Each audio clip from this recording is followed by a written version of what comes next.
அதுக்கு கீழே நீங்க நிக்கிறீங்களே, அதுவும் மணல் தான். தரையே இல்லையா? தரையே வரல, டிஃப்ரெண்டா இருக்கு.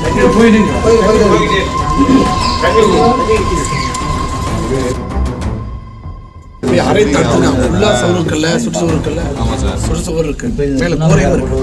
1000 ஆண்டுகள் பழமை வாய்ந்த கோவிலில் கண்டெடுக்கப்பட்ட பாதாள அறை. சரி, அதோட முடிஞ்சிருக்கு. தோண்ட தோண்ட வெளிவந்த ராஜேந்திர சோழனின் மறுபக்கம்.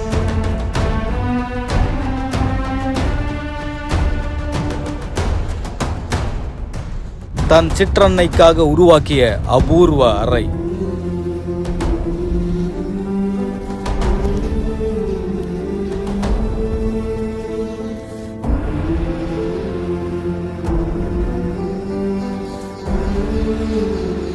தஞ்சை மாவட்டம் பட்டீஸ்வரத்துல 1000 ஆண்டுகள் பழமை வாழ்ந்த மங்களநாயகி சமேத ராமலிங்க சுவாமி கோவில் இருக்கு. இந்த கோவில ராஜராஜ சோழனுடைய மனைவியா கருதப்படக்கூடிய பஞ்சமாதேவியுடைய நினைவா இந்த கோவில் அமைக்கப்பட்டதா கூறப்படுது. ராஜராஜ சோழனுடைய மகன் ராஜேந்திர சோழன் மீது அதீத பாசம் கொண்ட இவங்க தன்னுடைய சொந்த மகன் போல ராஜேந்திர சோழனை வளர்த்தாங்க. வேற ஒரு குழந்தையே வேணான்னு மருந்து குடிச்சிட்டு மலட்டுத்தன்மைக்கு இவங்க போனதா கதைகள் கூறப்படுது. தன்னுடைய சிற்றன்னைக்காக ராஜேந்திர சோழன் அவர்கள் மங்களநாயகி சமேத ராமலிங்க சுவாமி கோயில் அமைச்சதா கூறப்படுது. சிதலமடைஞ்சு காணப்பட்ட இந்த கோயில இந்து சமய அறநிலைத்துறை 67 லட்சம் ரூபாயில புனரமைக்கக்கூடிய பணியில ஈடுபட்டு வராங்க. இந்த கோயிலுடைய வடக்கு பிரகாரத்துல கருங்கல் மூலமா தலங்களை அமைக்கிறதுக்காக தோண்டும் போதுதான் இப்படி ஒரு பாதாள அறை இருக்குன்ற விஷயம் தெரிய வந்திருக்கு. பின்னர் தகவலின் பேர்ல அதிகாரிகள் வந்து பார்வையிட்ட பிறகு இந்த பாதாள அறை முழுக்க முழுக்க கருங்கல்லால செய்யப்பட்டிருக்கின்ற விஷயம் கண்டுபிடிச்சிருக்காங்க. இதனிடையே விழுப்புரம் அரசு கல்லூரி வரலாற்றுத்துறை பேராசிரியர் திரு ரமேஷ் அவர்கள் கல்லூரி மாணவர்களோட அந்த இடத்துக்கு வந்திருக்காரு. கோவிலுக்கு வந்து